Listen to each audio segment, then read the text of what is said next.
على أن يجمعنا بهم وبالنبي العدنان في جنة الرحمن، إنه ولي ذلك والقادر عليه. ثم أما بعد، أولا أحبتي في الله، أبارك لأصحاب هذا العرس الطيب المبارك، على رأسهم أخانا الأستاذ علاء، والأخ الفاضل شريف، والأخ الفاضل خالد، والأخ الفاضل حسام. نسأل الله جل وعلا، هو عريسنا اليوم، نسأل الله جل وعلا أن يبارك له ويبارك عليه ويجمع بينهم في خير، إنه ولي ذلك والقادر عليه. كما أرحب بكل من حضر إلى هذا العرس الطيب المبارك، ونسأل الله جل وعلا أن يجعل ممشاكم هذا في ميزان حسناتكم، ونسأل الله جل وعلا أن يجعل أيامنا كلها أفراح في طاعة الله جل وعلا. كما أشكر شيخنا الفاضل، والله ليست مجاملة، ولكنه أمتعنا متعة بتلاوته لكتاب الله جل وعلا بصوته الندي النقي، فنسأل الله جل وعلا أن يرزقنا وإياه التقوى وخدمة كتاب الله جل وعلا، ونسأل الله جل وعلا أن يجمعنا جميعا في الجنة، إنه ولي ذلك والقادر عليه. أحبتي في الله، لابد أن نبني أسرة إسلامية. فكيف نبني أسرة إسلامية؟ ليس المغزى من كل شاب يترعرع شبابه فأول ما يفكر فيه الزواج. ماذا تفعل بعد الزواج؟ كيف تبني أسرة إسلامية دينية تكون لك حرزا من النار يوم القيامة، فتنفعك في حياتك، وتنفعك في قبرك، وتنفعك يوم القيامة أمام الله جل وعلا. فكيف تكون هذه الأسرة الإسلامية التي وصى بها النبي صلى الله عليه وسلم؟ فوصى النبي صلى الله عليه وسلم باختيار الزوجة الصالحة، فقال صلى الله عليه وسلم، صلى عليه صلى الله عليه وسلم: ما استفاد المؤمن بعد تقوى الله في حياته من زوجة صالحة. قالوا: وما الزوجة الصالحة يا رسول الله؟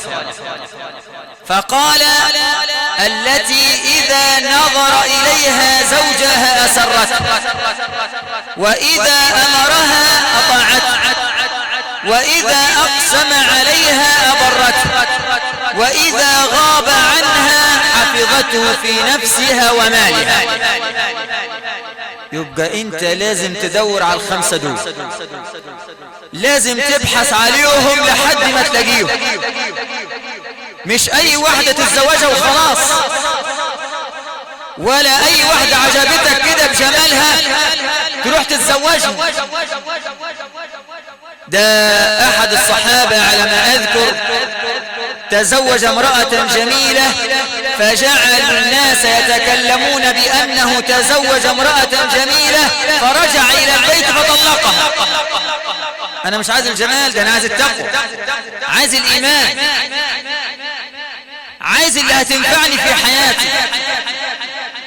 يبقى الزوجة الصالحة هي التي تعين زوجها في أمور دنياه وأمور دينه. فأمور الدنيا والدين الزوجة لها مكانة في ذلك.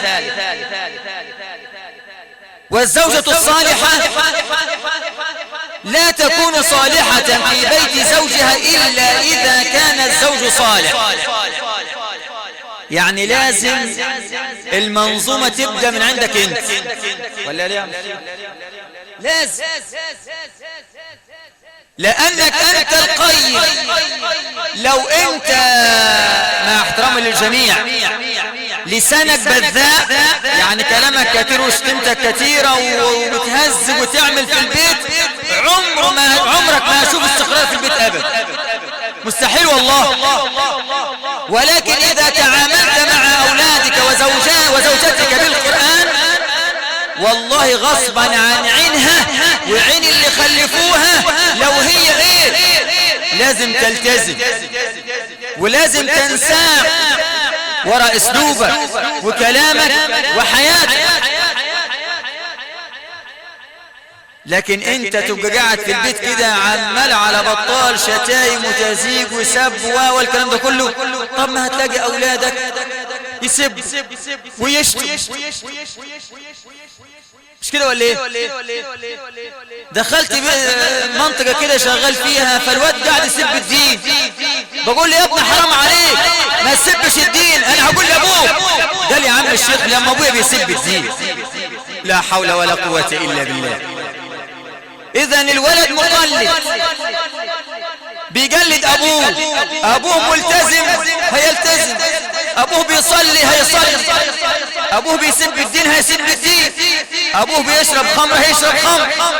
هي كده يا اخوانا والله. فانت علشان تنشئ اسرة اسلامية صالحة لابد ان تبدأ بنفسك. والحاجة الأهم ما تقعدش طول حياتك وانت شاب منتهك أعراض الناس وكلام وعلاقات وتليفونات والرسائل والكلام ده كله، ولما تيجي تتزوج عايز تدور على واحدة صالحة. طب ازاي؟ لما انت بدأت في إفساد المجتمع، لما انت بدأت في إفساد الزوجة الصالحة اللي هتكون ليك، ازاي تضمن انك تتزوج زوجة صالحة؟ ازاي؟ فانت الاهم انت الذي يقام المجتمع وصلاحه عليك. فإذا صلحت أنت صلحت أسرتك، وإذا فسدت أنت فسدت أسرتك. أنت كده بالنسبة للأسرة بتاعتك عامل زي القلب في البني آدم. صلت على النبي؟ يبقى أنت عامل زي إيه؟ القلب في البني آدم. قال رسول الله صلى الله عليه وسلم: ألا في الجسد مضغة إذا صلحت صلح الجسد كله، وإذا فسدت فسد الجسد كله، ألا وهي إيه؟ القلب. يبقى أنت القلب بتاع البيت، أنت العمود بتاع البيت. لو العمود جمايل هتقدر تبني عليه تاني دور؟ مستحيل، لأن العمود مايل. فأنت لما تكون أنت مايل في البيت إزاي ولادك يطلعوا صالحين؟ لو أنت مش مهتم بالقرآن، مش مهتم بتعليم الآداب الإسلامية لولادك، طب إزاي ابنك هيطلع حامل لكتاب الله، عارف سنة النبي، يعرفها منين؟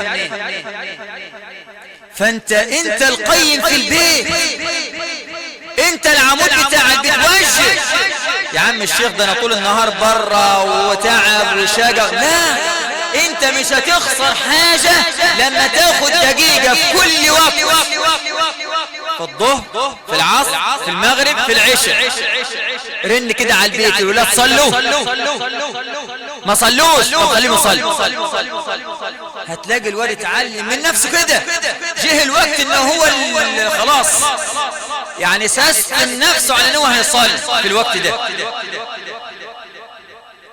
فيا اخوانا اذا كان الرجل صالح فالاسرة كلها يشملها الصلاح، ونحن نريد الصلاح.